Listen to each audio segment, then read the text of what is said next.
It's Mark from Top Local. We're here with Bernie Pawlik, Pawlik Automotive in Vancouver, Vancouver's highest rated and 17-time winners of Best Auto Repair in Vancouver. How you doing, Bernie?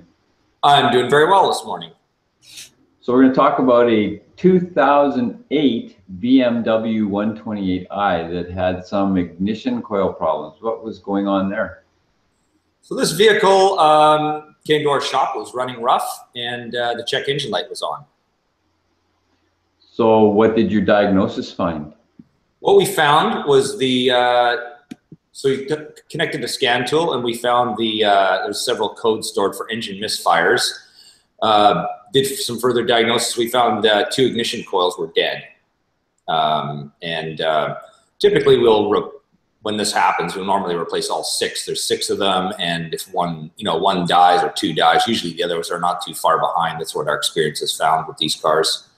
In the past, we've done 1 or 2, and then found the customer may often come back in a couple of months with another dead coil. So it just kind of makes sense to change them all. So are ignition coil failures common on these cars? They are, actually. We do quite a number of them, and yeah, so it is a pretty common issue.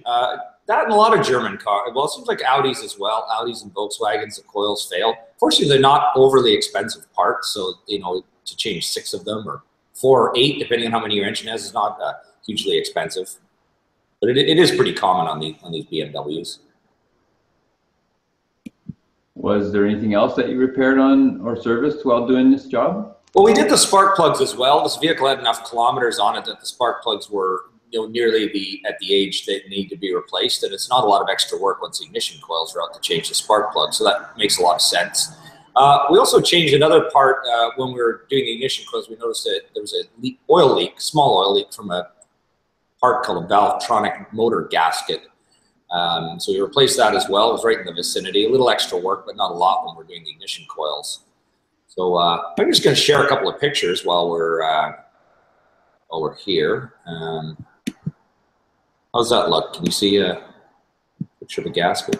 Yeah. There's our BMW. Nice little 128. Nice small compact BMW. There's a view of the ignition coil. As I said, there's 6 of these parts, and that's what one of them looks like.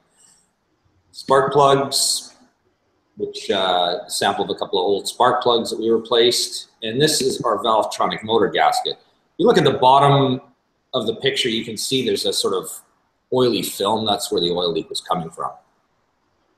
So what is a Valvetronic motor? A Valvetronic motor, sorry, am I still screen sharing here? Okay, we're back. The Valvetronic motor is basically, it's an actuator for the variable valve timing. BMW uses a sort of, how do I describe it easily? There's a sort of extra arm on the camshaft, and it adjusts the valve timing. So it's sort of BMW's method of variable valve timing, and works really well. I mean, it's amazing, as I've often said on these broadcasts, how the power you get out of a modern engine, and this is just one of those kind of devices that gives you that smooth power from low end to high end that you find on many modern engines. So the motor basically, in a very fast amount of time will adjust the valve timing and to whatever the computer desires it to be. Based on load and speed and... Load, speed, fuel economy needs, exhaust emissions, it's all taken into account and into the brain of the vehicle computer and sets everything, so it's pretty amazing. It's another thing to go wrong, but I mean, generally the system is quite reliable. We've rarely replaced any parts or pieces for it, but given enough time, like I say with anything, it'll break down. But this gasket is not an uncommon leak, so you just fix them and it's done.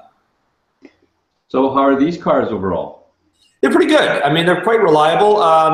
Ignition coils, certainly we see a number of those pieces.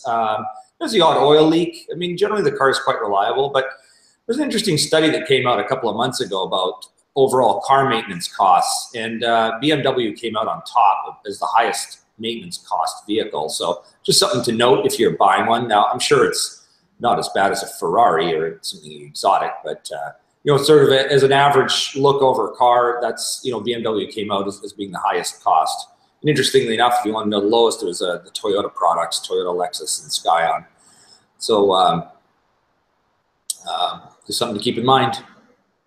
But still a great car, you know, I mean, not crazy amounts of things go wrong with them. So if you have a BMW that needs some service, the guys to see in Vancouver are Pawlik Automotive. Give them a call to book at 604-327-7112. Remember, they're 17-time winners of Best Auto Repair in Vancouver, as voted by their customers. Thanks, Bernie. Thanks, Mark.